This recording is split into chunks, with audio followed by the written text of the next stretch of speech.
Yeah. So for this one, first of all, we've got the solar panels. Do you see what I mean though? Like how many parts? You can't fit all of this. Look, I have to fit all of that on here.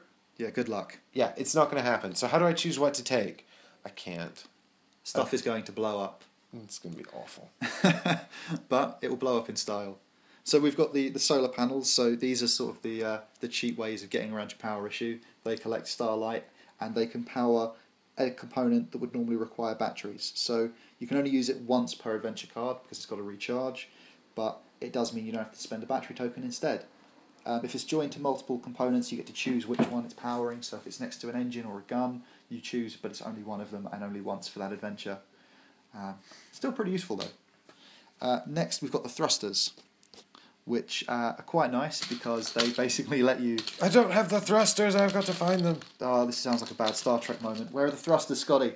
Where are the thrusters? They're somewhere in this mess. I'm going to flip over random tiles. If I get them, I win. Ah, damn it. Did not work. Where are the thrusters?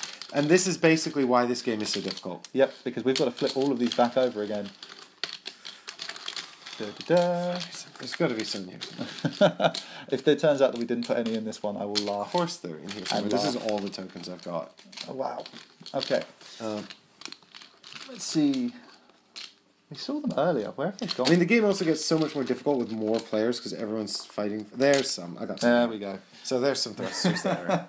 So basically the thrusters are quite good for fine manoeuvring. They don't count as engines, but they do still need the empty square around them. What they essentially do is they move you sort of one space to the right or left or forward or back. Depending on where they're facing. Yeah, which is very useful to sort of help you with asteroids. Yeah, asteroids and gunfire. If they're going to hit a column that's going to just screw you up, or a row that's going to screw you up, you can move the ship one sort of over to sort of put the offending object into a less damaging column or row. Or potentially one misses you entirely because you think, okay, I've got... Well, not on this ship, because this ship is basically in front of everything all the time. But if something was coming sideways and you have nothing there, you've just got this bit of your ship left. If it hits a 3, you can just carry on going. So if you've got some thrusters and it's going to hit you on a 4, you go, well, actually, I'll just go a little bit further up, and it misses me entirely now, which is kind of nice, but kind of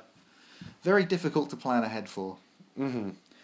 So next up, we've got the router modules, which are kind of the awesomest piece for me, because they connect everything around them to everything else. So remember when we were saying... But things can just be connected through them, right? I mean, Yeah, it's yeah, not so- like you put that in, suddenly everything's connected. No, but where we were saying that the solar panel needs to be connected directly to the component it's going to power, we can instead go, okay, you've got a solar panel at the bottom there, and you've got 2 other pieces there and there, they all count as connected now. Or we've got a furnace and some batteries, and with the router, the furnace is connected to quite a few different ones instead. It's just all about maximising how much space you've got. Oh dear. Okay, shall we move on? Yep. What's the next piece? The next one is the mixed life support systems. What do they... Oh, we haven't got any of those either. This one's fairly straightforward. It's another space saver. It's just the purple and the blue aliens, so you can connect either one of those to a crew module, and it'll just work for either one of them.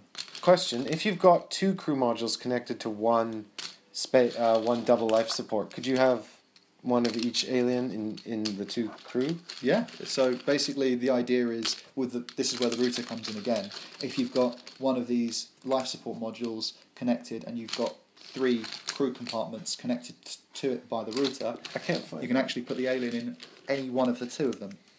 So you can have one purple alien and one blue alien, or one brown alien and one blue alien, although that only works for each one, and then the rest of them would have to have humans in. No, well, we can't find one, so you'll just have to see if that comes up later. It probably will. Last go. No. Okay. Okay, so next we've got the crew. Oh, wait. Ooh. They look like this. Ah, of course. There they are. We're prepared, I swear. Yeah, we've done this before. Exactly this, in fact. Crewbot stations are next. So these are the nice little ship robots. We were saying before where you need a human crew in order to finish the game, but you don't need that many humans if you've got some crew bots. You do need some, but the crew bots can do a lot of things the humans can. So they can get armed and fight off aliens. They can hit the emergency override on the thrusters. Now you need a battery to power the crew bots, don't you? You do, but you only need one per adventure card. So once they're activated, which is nice. And if you've got that blue techie, that means you don't have to spend the first battery. They're basically free. Battery power them with a solar panel. Yeah, there's a lot of ways to make it work. They're quite useful in their own way, but it will come up in the game, I think, when we have to use them to fight off things. Yep. Next, we've got the auto defense systems. So speaking of fighting off things, yes, lots of guns, lots and lots of guns.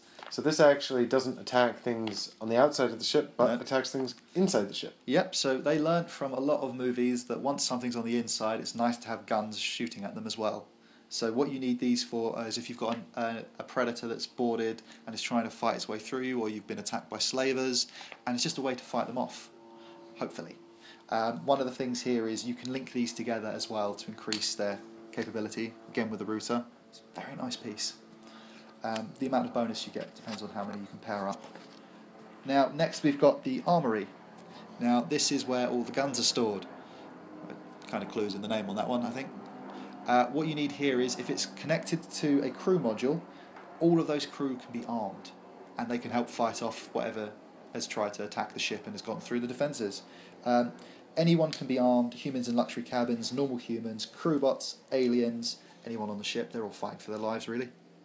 They're all fighting for lives. However, you can't arm people in stasis or deactivated crew bots because they're unconscious. They will defend your ship. They also count twice when comparing crew sizes. So if you've got an armed crew, they're actually worth double, which is really handy if you've not got many spaces on board. Yeah, some challenges you need to get over by... Yeah, have a certain number of crew. That's slavers generally. They count as double, which is really nice. And then that's basically it for this section, I think. Yep, that's it for the components. And sort of what we've got left really to go through... Well, I say go through. We're not actually going to go through anything else before we start, I don't think. But what else we've got coming up are the adventure cards, which we'll go through as we flip them. And we've got the mission cards, which will come up imminently. But what we'll do is we'll sort of get set up for gameplay now. Yep. And then when we come back, we will actually be ready to start the first flight. We'll shipbuilding for the first flight. Yeah. But we'll also talk you through anything we've set up at the top of the flight. And maybe some of the game board, because the table will then be set up to play the game on.